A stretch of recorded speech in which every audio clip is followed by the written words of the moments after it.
লাদাখের সিটি ট্যুরে সঙ্গম পয়েন্ট, যা লাদাখের সিন্ধু এবং জান্সকার নদীর সঙ্গমস্থল নামে পরিচিত, এই জায়গাটা কিন্তু আমাদের ঘোরা হয়ে গেল।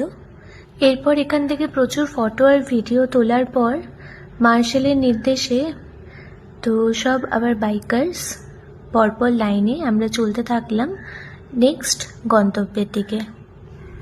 বাইক চলা শুরু হলেই মনটা ভীষণ ভালো হয়ে যায়। তো আমরা আশেপাশের সুন্দর দৃশ্য দেখতে দেখতে চলে যাচ্ছি আমাদের নেক্সট গন্তব্য, সেটা হলো ম্যাগনেটিক হিল। তো এই ম্যাগনেটিক হিল লাদাখ থেকে প্রায় 30 কিলোমিটার দূরে অবস্থিত একটি মধ্যাকর্ষণ পাহাড়, যেখানে যানবাহনগুলো যদি নিউট্রালে রাখা হয় তাহলে সেগুলো আপনা আপনি ওপরের দিকে গড়িয়ে পড়ে যায় বলে মনে হয়। তো এই আমরা পৌঁছে গেলাম ম্যাগনেটিক হিল পয়েন্ট। তো এখানে কিন্তু প্রচুর ভিড় রয়েছে, আর অক্টোবরে প্রচণ্ড ঠান্ডা হলেও বেশ কিছুক্ষণ থাকার পর এখানে কিন্তু মারাত্মক সূর্যের তাপটা অনুভব হয়। রাস্তাটাকে দেখে কিন্তু মনে হচ্ছে ওপরের দিকে উঠে গিয়েছে। রাস্তাগুলোকে আমরা চড়াই বা আপহিল রাস্তা ভেবে ভুল করতেই পারি। এটা সম্পূর্ণই অপটিক্যাল ইলিউশন, মানে দৃষ্টিভঙ্গ। যে রাস্তাটা উপরের দিকে উঠে গেছে বলে মনে হচ্ছে, আসলে সেটা কিন্তু নিচের দিকে নেমে গিয়েছে, মানে ডাউনহিল রাস্তাটাকে আমরা আপহিল ভেবে ভুল করি। এখানে যেহেতু চারপাশটা পাহাড় আর আশেপাশে কোনো ক্লিয়ার হরাইজন নেই, তাই ওপরে ওঠার রাস্তাটাই কিন্তু অ্যাকচুয়ালি নিচে নামার রাস্তা।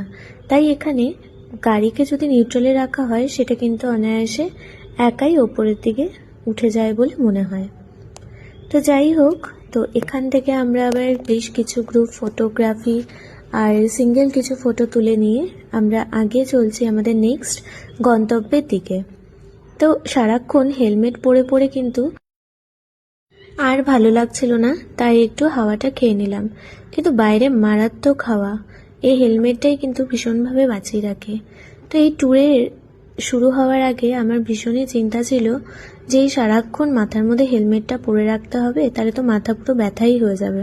কিন্তু এরা যে হেলমেটটা দিয়েছিল সেই হেলমেটটা কিন্তু ভীষণই ভালো, মানে খুবই কিন্তু কমফোর্টেবল। তো এত কিছু পরেও কাজ আটকেও আমরা কিন্তু ইজিলি ব্রিথ করতেও পারছিলাম। তো যাই হোক, আবার আমরা চলে যাচ্ছি ঘুরতে ঘুরতে নেক্সট গন্তব্য, সেটা হলো গুরুদ্বারা শ্রী পাথর সাহিব। শিখ ধর্মের প্রতিষ্ঠাতা গুরু নানকের এই লাদাখ ভ্রমণের সময় তাকে স্মরণে রেখে কিন্তু এই গুরুদ্বারাটা নির্মিত হয়েছিল। তো এটা রয়েছে লে থেকে প্রায় 25 কিলোমিটার দূরে।